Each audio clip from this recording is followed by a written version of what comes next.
अपने YouTube channel Bansal study आगे प्रोलॉनी में। तो साथियों, आज से आपकी क्लासेज है रीजनिंग की स्टार्ट होती हैं और हमारे चैनल पर काफ़ी सारी क्लासेज चल रही हैं, तो आप लोगों को ले सकते हैं।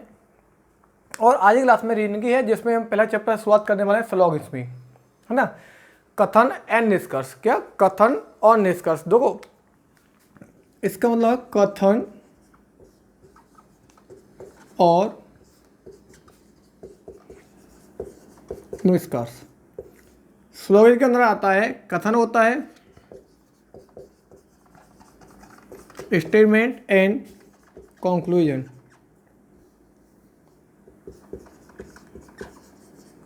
कितना होता है? कथन एंड कंक्लूजन, है ना, कथन और निष्कर्ष। अब उसमें क्या होता है, सबसे पहले हम इस क्लास में हम सबसे पहले पढ़ने वाले हैं इसके जितने भी बेसिक रूल होते हैं, बेसिक कॉन्सेप्ट जितने भी होते हैं, हम उन सबको इस क्लास के अंदर पढ़ने वाले हैं। क्योंकि जब तक आप सबसे पहले बेसिक चीज़ों को नहीं समझोगे, इसके रूल्स नहीं समझोगे, उससे पहले आप नहीं सीख पाओगे। जो भी रूल्स होगा उसका विद एग्जाम्पल देकर समझाया जाएगा आपको, जिससे कि कोई भी आपको समस्या ना हो। तो मैं वन बाई वन आपको मैं रूल समझाता जाता हूँ, है ना, वन बाई वन मैं आपको रूल समझाता जाता हूँ, जैसे कि आप लोग इसको समझने में आसानी रहेगी। ठीक है, सबसे पहला पार्ट बी एस फर्स्ट, है ना, ये कॉन्सेप्ट है, बी एस फर्स्ट कॉन्सेप्ट है। ठीक है, जिसमें बी एस फर्स्ट में क्या आता है रूल में कि सबसे पहला पार्ट आता है सम ए एच बी। क्या आता है? हमने लिखा सम ए एच बी, ये हमारा है स्टेटमेंट, है ना, ये हमारा स्टेटमेंट है, जिसको हमें देखना है कि इस पर कितने कंक्लूजन, कितने निष्कर्ष हमारे फॉलो करते हैं, वो कौन कौन सा फॉलो करेगा। तो पहले तो इसका डायग्राम बना लेते हैं कि सम, है ना, इसका हम डायग्राम बनाएंगे। क्या? Some A H B, some A H B, यानी कि ए का कुछ पार्ट बी में है, ए का कुछ पार्ट बी में है, ये हमने क्लियर कर दिया फिगर के माध्यम से। अब पहला निष्कर्ष देखते हैं, निष्कर्ष देखेंगे पहला, क्या वो सही है। पहला निष्कर्ष दिया हुआ है कि सम ए एच बी, क्या दिया हुआ है? सम ए एच बी। जब सम ए एच बी दिया हुआ है और दूसरा निष्कर्ष है some B is A, some B is A. हमारे पास पहला कॉन्सेप्ट क्या है बी एस कॉन्सेप्ट में? सबसे पहला स्टेटमेंट हमारे पास some A H B, some A H B यानी कुछ पार्ट ए का बी में है। ठीक है, ये वाले पार्ट की हम बात कर रहे हैं। अब समझेंगे ध्यानपूर्वक। करना क्या होगा, पहला निष्कर्ष देखते हैं सम ए एच बी, कुछ ए बी है। हाँ भाई, बिल्कुल सही है, कुछ ए बी है, बिल्कुल सही है, क्योंकि ए का कुछ पार्ट बी है, ए का कुछ पार्ट बी है। क्लियर हो रहा है ना? ठीक है, some B A, some B is A मतलब बी का कुछ पार्ट ए है, बिल्कुल फैक्ट है। जब ए का कुछ भाग बी है, ठीक है, दूसरा क्या है, बी का कुछ पार्ट ए है, बिल्कुल ठीक है। क्या इसमें कोई समस्या है आपको? क्या कैसी भी कोई डाउट है आपको? नहीं है ना? ठीक है, अब देखते हैं, इसी के बाद हम देखते हैं बी एस टू, है ना, बी एस कॉन्सेप्ट में हम देखेंगे टू वाला पार्ट, बी एस टू। ठीक है, इसमें क्या देखेंगे कि some H B and some B H C. इसका डायग्राम बनाते हैं सबसे पहले, इसका सबसे पहले डायग्राम बनाते हैं सम एच बी, सम एच बी, सम एच बी हो गया और सम बी सी हो गया। आपको बिल्कुल डाउट हो आप लोग कमेंट कर सकते हैं, आपको पूरा समझाया जाएगा। फिर से समझाता हूं कि एक कुछ ए बी है, बिल्कुल ठीक है, कुछ बी सी है, बिल्कुल ठीक है। तो और ऊपर ऊपर समझना है। इस स्टेटमेंट के अंदर यदि आप ज़्यादा गहराई में जाओगे, इस स्टेटमेंट के अंदर यदि आप ज़्यादा गहराई में जाओगे तो समस्या आपके लिए उत्पन्न होनी है। जैसा कहता है वैसा ही करो। अब आप मुझसे कहोगे सर कुछ ए बी है, ठीक है, इसमें कुछ बी सी है, सर हम तो ऐसे बनाएंगे, बन सकता है भाई, कोई दिक्कत नहीं है। लेकिन मैंने सबसे पहले क्या कहा आपसे, क्या कहा कि इस स्टेटमेंट को ऊपरी ऊपर देखोगे तो क्वेश्चन सॉल्व कर पाओगे। ज़्यादा गहराई में गए ज़्यादा जब गहराई में जाओगे तो क्वेश्चन कैसा होगा, आपका गलत हो जाएगा। ये फिगर नहीं बनाना है हमें, इसके अंदर बात करनी है जनरल बात, सामान्य तो ये बात हम कर सकते हैं, उस तरह की हमें बात करनी है, उसी तरीके से हमें सॉल्व करना है क्वेश्चन को, ठीक है। अब देखते हैं इसके निष्कर्ष, कंक्लूजन कितने। पहला कंक्लूजन देखते हैं कि सम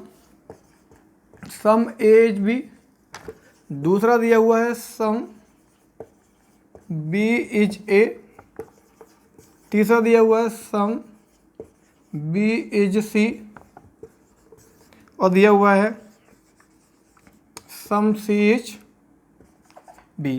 क्या दिया हुआ, सम सी इज बी दिया हुआ है। अब देखते हैं इस चीज को, क्या दिया हुआ है, सम as B.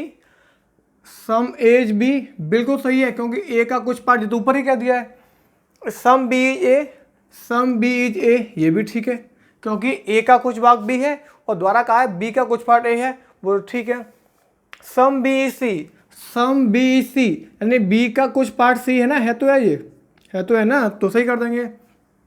Some C is B, अब सी का कुछ पार्ट बी है, बिल्कुल ठीक है। अभी क्या है, ये आपका रूल चल रहा है ना, रूल है।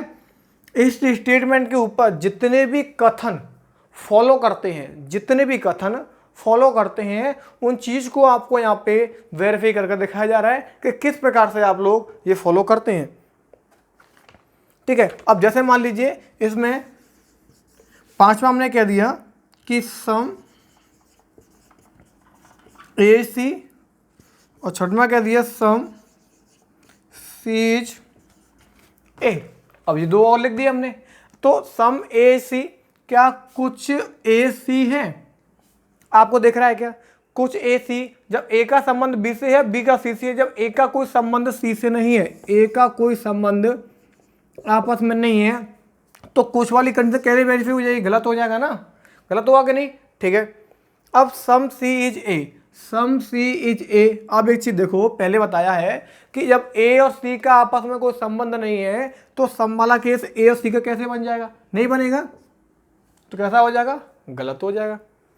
सिंपल सी भाषा में समझाएंगे बस आपको, है ना, सिंपल सी भाषा में समझना है।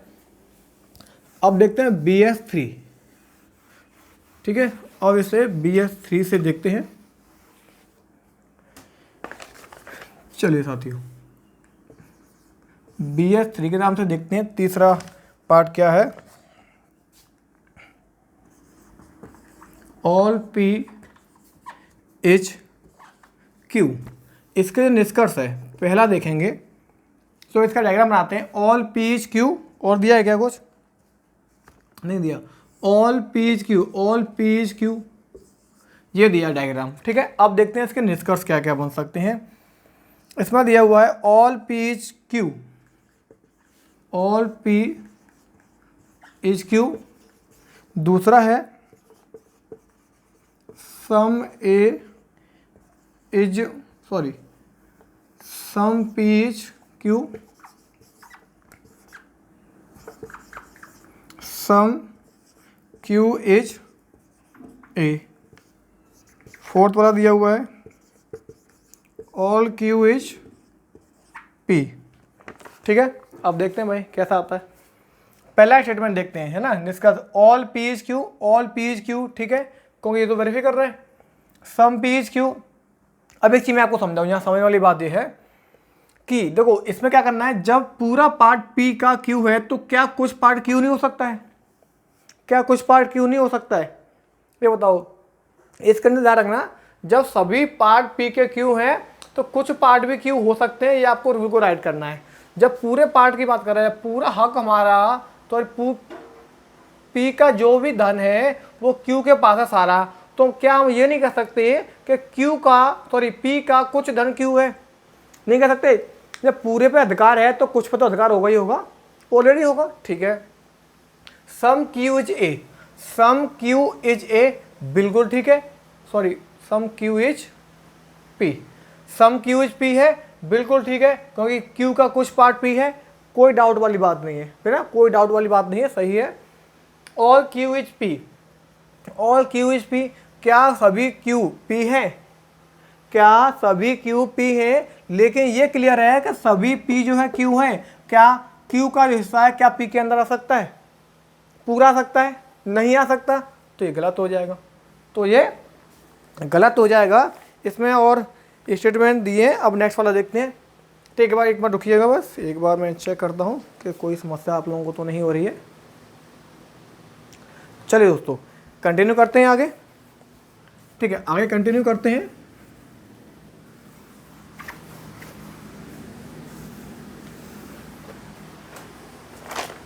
बहुत अच्छा कॉन्सेप्ट आपको दिया जा रहा है, बहुत ही अच्छा कॉन्सेप्ट आपको दिया जा रहा है। BF4 all P is Q and all Q is P। ठीक है, all Q is P। अब इसका बनाते हैं डायग्राम, क्या होगा। all P is Q, all P is Q मतलब सभी जो P हैं वो Q हैं, और सभी जो Q हैं, सॉरी ये Q यहाँ पे लेते हैं R, है ना, R ले लेते हैं, तीसरा पार्ट हो जाएगा। और सभी Q क्या है, R है, सभी Q का है R है। अब इसका देखते हैं निष्कर्ष क्या दे रखा है। पहला निष्कर्ष है all P is Q, all is PQ, some P is Q, some Q is A, fourth all Q is A, some Q is C, और नेक्स्ट दे रखा है sums R और sum R is Q, all P is R। ठीक है, all P is R हो गया, और sum R is P। हमारे पास इतने सारे निष्कर्ष दे रखे हैं जिनको फॉलो करना है कि क्या ये सही है। All P is Q, all P Q है, यानी P का पूरा ऐसा Q है ना, दिख रहा है आपको कि ऑल P का सारा ऐसा Q है, तो बिल्कुल क्या होगा, क्लियर होगा। दूसरे देखते हैं सम P is Q, जब P का पूरा अधिकार Q पे है तो क्या कुछ पार्ट पे अधिकार Q का नहीं होगा, तो ये भी क्या था हो जाएगा, एकदम सही हो जाएगा। ठीक है, इसके बाद some Q is A, some Q, ओहो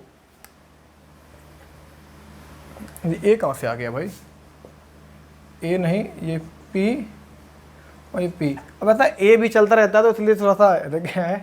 ठीक है, अब देखना है some Q is P, some Q is P, भाई Q का कुछ पार्ट P है, बिल्कुल ठीक है। All Q is P, all Q is P। अब ये चीज़ देखो इसमें दिया हुआ है, अच्छा स्टूडेंट गलत लग गया है क्या, कुछ और होगा यहाँ पे, कुछ और होगा यहाँ पे। स्टेटमेंट चेक कर लेते हैं फोर्थ वाले में, फोर्थ वाला जो 1 2 3 फोर्थ वाला जो स्टेटमेंट है 1 2 3 4, हाँ इस पे यहाँ पे R है ना, यहाँ पे क्या है R है। ठीक है, अब देखते हैं all Q is R, all Q is R, सभी Q R है, बिल्कुल ठीक है, कोई टेंशन नहीं है। सम Q इज R, तो सम Q इज R। एक चीज़ ये देखो, मैं सबसे पहले क्या बताया, जब पूरे पर अधिकार Q का है तो क्या कुछ पर अधिकार Q का नहीं होगा। उसी प्रकार से सभी Q R हैं तो क्या कुछ Q R नहीं हो पाएंगे, बिल्कुल हो पाएंगे, कोई भी टेंशन वाली बात नहीं है। सम R इज Q, क्या some R is Q, some R is Q, बिल्कुल है। All P is R, all P is R मतलब P का जो पूरा हिस्सा वो क्या R नहीं है, सामने दिख रहा है आपको डायग्राम में, आप लोग देख सकते हैं, क्लियर हो जाएगा। Some R is P, some R is P, यानी कुछ R P है, बिल्कुल है भाई, बिल्कुल है। और स्टेटमेंट देखते हैं है कि नहीं, और स्टेटमेंट मैं लिख देता हूं इसके लिए, all Q is P, all R is Q, all R is P। ठीक है, अब देखते हैं ऑल क्यू इज पी, सभी क्यू पी है क्या। आप एक चीज सोचो, जब क्यू का सारा हिस्सा पी, क्यू तो है सॉरी पी का सारा हिस्सा क्यू हो सकता है, लेकिन क्या क्यू का सारा हिस्सा पी हो सकता है, नहीं हो सकता ना, तो क्या हो जाएगा, गलत हो जाएगा। सभी आर क्यू हैं, सभी आर क्यू हो सकते हैं क्या, नहीं हो सकते, क्योंकि क्यू के अंदर आर बैठा हुआ है, तो इसलिए तो ये तो पॉसिबल नहीं है। लेकिन सभी आर पी है, सभी आर पी है, सभी आर पी है क्या, कैसे मजाक कर रहे हो भाई, कहाँ से हो जाएगा, कोई सवाल ही नहीं है, कोई सवाल ही नहीं है।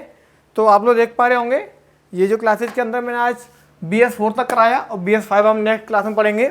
आज की क्लासेज है 15-16 मिनट की है, कल से क्लासेज होगी 25 मिनट्स की होगी, कल से क्लासेज होगी आपकी कितने की होगी, 25 मिनट्स की होगी। तो दोस्तों उम्मीद कर रहा हूँ सभी बच्चों को ये क्लासेज पसंद आई होगी, और पसंद आई वीडियो को लाइक कीजिएगा, ठीक है। और ये जो क्लासेज है वो शाम को नहीं नाइट में 8 बजे से होती है, ठीक है, कितने बजे से होती है, 8 बजे से होती है, ठीक है दोस्तों। चलते हैं, भेज जाते हैं, तब तक के लिए नमस्कार साथियों।